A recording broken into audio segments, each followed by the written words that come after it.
Now that we've already learned how to identify the types of reactions, especially based on just the reactants that are given, what we want to focus on next is being able to predict the products, to be able to look at the reactants and tell what's going to be created. But before we do that, I want to do a couple more of these examples where we're writing out word equations as skeletal equations. That's important to help us understand how predicting products works. In class, we've already done the first example, so we're going to go ahead and start with this example. Remember that I like to go through and take a look at the different compounds that I'm going to write. So silver 1 oxide, calcium nitrate, calcium oxide, and silver 1 nitrate. So I know that those are the four that I'm going to have to write. Then I see reacts with, that's going to be a plus sign. Produces, that's going to be an arrow, and is going to be another plus sign. So I want to start out, I see that I have four different ionic compounds here, so I know that I'm going to have to crisscross each and every one of these. So for silver 1 oxide, I know that silver is +1 and oxygen is -2. Remember that silver is +1 because of the Roman numeral given, and we know that oxygen is -2 because of its place on the periodic table. So silver 1 oxide is going to be written as Ag2O because we want to crisscross those charges. Then I have my reacts with, and the next thing, I'm just going to kind of put these in parentheses, I'm going to do calcium nitrate. Calcium is +2. Nitrate is a polyatomic ion. We know this because of the ATE ending. It's NO3 -1. So when I write that out, we see that this one is CaNO3 2. Then we have and produces, so we know that we have an arrow there. So for the next one, calcium oxide, what are the charges of calcium and oxygen, and what is that formula? So you should have had that calcium is +2 and oxygen is -2. Remember, we got those charges from the periodic table. So when we write out calcium oxide, remember when you have the same numerical charge, it's just going to be CaO. Those twos essentially cancel out. And then it also produces silver 1 nitrate.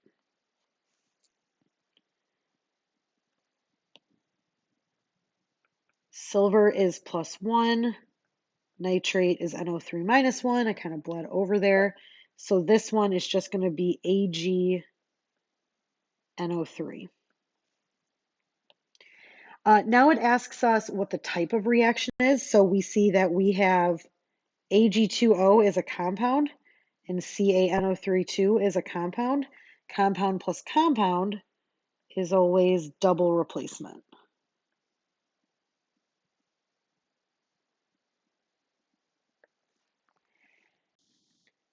The reason I wanted to bring up this example when we're talking about predicting products is there's something really important I wanted to point out to you guys. It's that every single compound is written individually. So with a double replacement reaction, even though the silver right here had a subscript of 2, silver over here does not have a subscript of 2. Because when we write out the compound silver 1 oxide, that has different compound, no, I'm sorry, that has different subscripts than the compound silver 1 nitrate. Again, notice over here, nitrate has a 2, nitrate over here does not have a 2. So it's important that we understand as we go through and we predict these products that we're always writing completely new formulas. The subscripts don't come with, just because something doesn't have a subscript or has a 2 on the reactant side. that doesn't mean that, the same thing happens on the product side. It could. So if you see over here, oxygen does not have a subscript, and over here, oxygen does not have a subscript. That's more coincidence than it is anything else. So like I told you guys, I don't want to do all of these in one day all the time, but I do want to go ahead and we're going to skip the one about propane and we're going to go to the one where it says an iron fence. So I have iron right here, reacts with oxygen in the air, and it forms iron 3 oxide, which is also known as rust. So the first thing I want to do is I want to go ahead and I want to write all of these different formulas like we talked about. So iron is Fe, and what do we always have to think about anytime we write an element on its own? Good. So you should think about, is it diatomic? So is iron diatomic? No, iron is not diatomic. Then it says that it reacts with. So we're going to go ahead and add that to the oxygen in the air. We have another single element, so we have to decide, is oxygen diatomic? Yes, absolutely. Remember, diatomic elements are the ones that are part of Hoberfinkel. That is hydrogen, there's your oxygen, bromine, fluorine, iodine, nitrogen, and chlorine. One, two, three, four, five, six, seven. Seven total elements that are diatomic. So remember, anytime one of those elements is by itself and not in a compound, it gets the two. And then it says to form. And then iron 3 oxide, that's going to be something we have to crisscross. So iron has a charge of +3 because of the Roman numeral, and oxygen has a charge of -2 because of where it is on the periodic table. So what's the formula of iron 3 oxide? Good, you should have had Fe2O3. So again, with this one, we have to point out that over here, iron did not have a 2 because it's not part of Hoberfinkel. Over here, oxygen has a 2 because it is part of Hoberfinkel. But in the end, the subscripts are completely different because of the formula we had to write. And that is really important when we're talking about predicting products. The last thing we want to do right here is figure out the type of reaction. So what type of reaction is this? For this one, you should have had that this is synthesis. Remember, synthesis reactions are a single element plus another single element, giving you that one individual product. So now I want you to go down, and my notes look a little different, but you guys are going to be on page 7. So go ahead and flip to page 7 for a second. And this is where we're going to start talking about predicting products. So your steps, I guess, are right here. And the different steps say that you're first going to determine the type of reaction. So that's what we've been doing. You just took a quiz on this, looking at the reactants and figuring out, is it an element plus an element? Is it an element plus a compound? So let's go back and let's remember the identifiers we use for describing or classifying all the different types of compounds. Now, when you're doing this, if you're given a word equation, you have to write the proper formulas. It's really important that you do this carefully because if you write the formulas wrong, that makes, not only does that make the reaction wrong, but eventually when we have to balance it, it can also mess up the balancing. So you have to double check that. Now, you're going to predict the product based on whatever type of reaction it is. This part is important, the activity series and the solubility chart. So we only use the activity series for single replacement reactions, and we only use the solubility chart for double replacement. So we want to go ahead and remember that we do have to use these eventually, but not quite yet.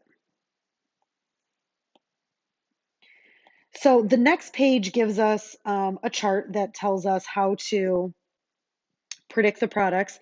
And we are actually today going to stop right there. We're only going to talk about synthesis, decomposition, and combustion today. So synthesis, remember, is an element plus an element. And what's important about synthesis is that you get one product. So what you're always going to do with a synthesis reaction is you're always going to take each element and you're going to crisscross it to make that one final product. Now, when we talk about crisscrossing, we are talking about the two elements we have here are sodium and chlorine. Sodium and chlorine. Notice how even though chlorine has a subscript of 2, I'm taking just the individual elements, no subscripts involved. Then I'm going to find their charges. Sodium is +1, chlorine is -1. So when I go to crisscross this, the product for sodium and chlorine is sodium chloride, or NaCl. Again, this 2 did not come with. Sodium does not have a subscript as a reactant because it is not diatomic. Chlorine, when it's by itself, is diatomic. But in the compound sodium and chlorine, we're crisscrossing their charges, so it's just NaCl. So the next example here is decomposition. In decomposition, it says exactly what it is. It decomposes, or I like to think about it breaks apart. If you only have one reactant, the only thing it can do is essentially break into its elements. But when we're talking about it breaking into its elements, again, we don't bring the subscripts with us. So the two elements it's going to break into are iron and chlorine. Are either of those diatomic? So yeah, chlorine is diatomic. So for these, when we break apart into our elements, no matter what the subscripts are on the reactant side, on the product side, all you're looking at is it diatomic or isn't it? If it's not, like iron, it's just the symbol. If it is like chlorine, it gets a 2. Now, the last one is combustion. And as long as you can recognize a combustion reaction, the products are really easy because the products of a combustion reaction are always the same.